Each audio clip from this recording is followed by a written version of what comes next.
Now the mathematical calculation. First of all, the mass contained at the horizontal end, at the lower part. We have del m1 is equal to rho into v1. Del m1 is equal to rho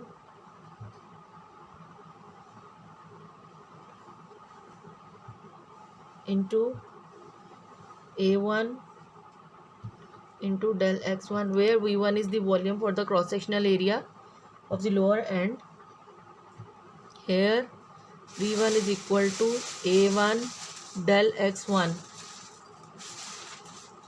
Now del m1 will become rho a1 into v1 del t, as v1 is the velocity del x1 over del t. From here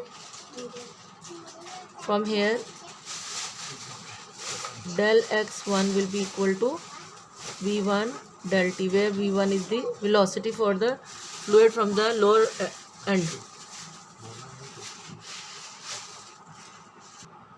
From here del m1 over del t is equal to rho into a1 cross v1 velocity. Then that term del m1 over del t, that is mass of fluid per unit time passing through any cross section. That may be the smaller area of the pipe, and or it can be the wider area of the pipe, as shown in the previous picture, is called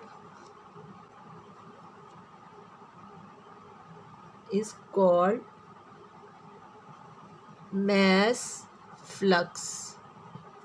So that term is mass flux. We can write on that place as mass flux, that is equal to density into area into velocity. Similarly, that is from the lower end. I can give the equation number 1. Similarly, the mass flux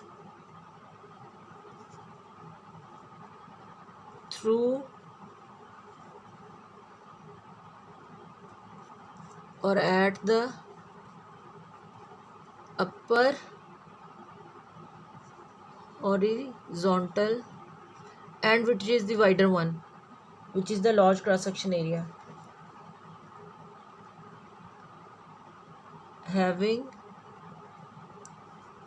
cross section area a2 and velocity v2, is then that mass flux for the area of the wider side on the right hand side will be del m2 over del t is equal to mass flux is equal to rho a2 into v2. But as you know, mass is conserved in the whole pipe, so that del m1 will be equal to del m2. Now that is the equation. I am going to give it equation number 2. I have two equations, equation number 1 and equation number 2. Now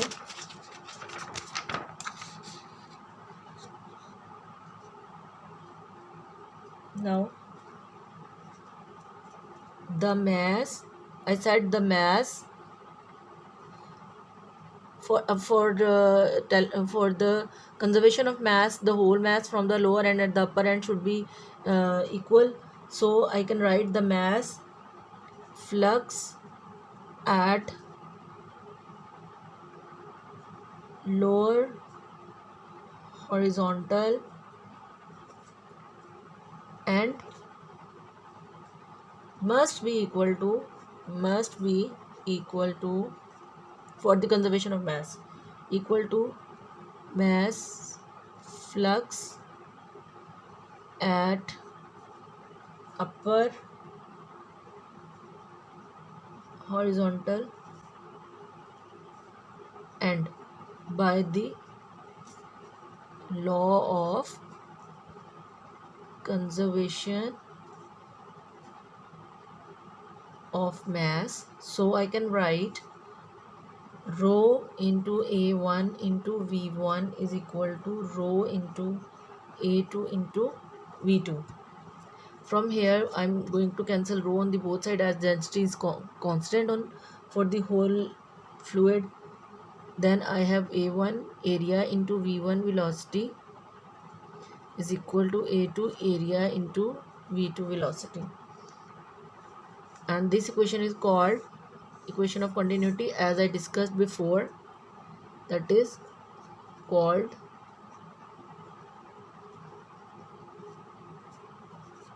equation of continuity, or you can say continuity equation. I'm going to give it equation number A. This equation number A can be written as both sides are equal, that it means that area into velocity should be equal to constant. Now as you know velocity is equal to distance over time. So I have A into distance over t is equal to constant, and you know that area into distance covered means the volume. So the above area into distance will become volume over t is equal to constant. That volume over time, that is the rate of the volume flow. So here volume over t is rate of volume flow. How much, in how much time, how much volume, that should be equal to constant. It means rate of volume flow will be constant. Now comparing the equation,